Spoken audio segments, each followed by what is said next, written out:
Sunday afternoon, Olivia Bennett pulled into the parking lot next to the Sunset Senior Center.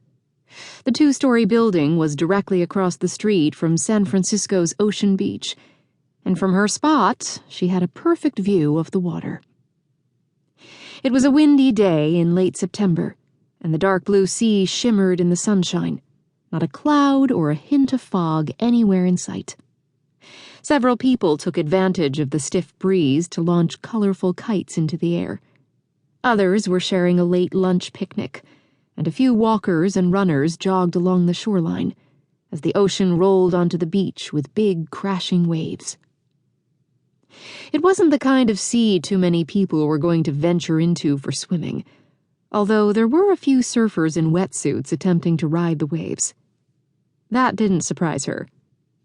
Growing up in San Diego, a Southern California city, she'd known a few surfers in her time. In fact, she'd ridden the waves herself. But that was when she was young and stupid, when she didn't think anything bad could ever happen to her. Watching those intrepid surfers now, she felt nostalgic. She'd missed this California beach vibe. Since going to college at New York University, and then later working as a freelance writer and research assistant for a famous biographer, she hadn't been back to California for longer than a couple of days in almost 10 years. Now she was reminded of the days of her youth. She'd been so carefree as a child and a teenager. She'd had an amazing, wonderful life as the adored only daughter of Elaine and Hal Bennett, two people who tried to give her the world with every breath that they took. She'd truly been blessed to have such wonderful parents.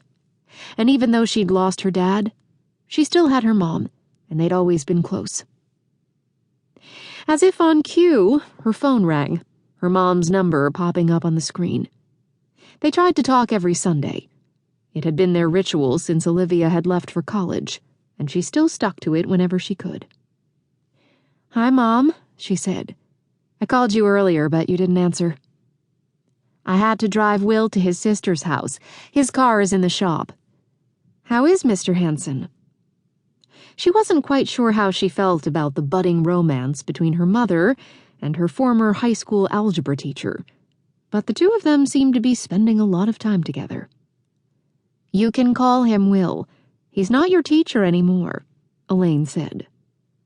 "So how is Will?" "He's a good man. I want you to get to know him better. I was hoping you'd come home on your vacation," Elaine said pointedly. "I was planning to, but then this potential story came up, and I couldn't resist following up on it. You know I've been wanting to write my own book for years." "I know. The man you work for is a pompous ass who is taking all of your hard work and making millions of dollars off of it." Her mom was right about that. Philip Dunstan was a world-famous, best-selling author of celebrity and political biographies, and she was more than a little tired of writing his books under the guise of being his research assistant.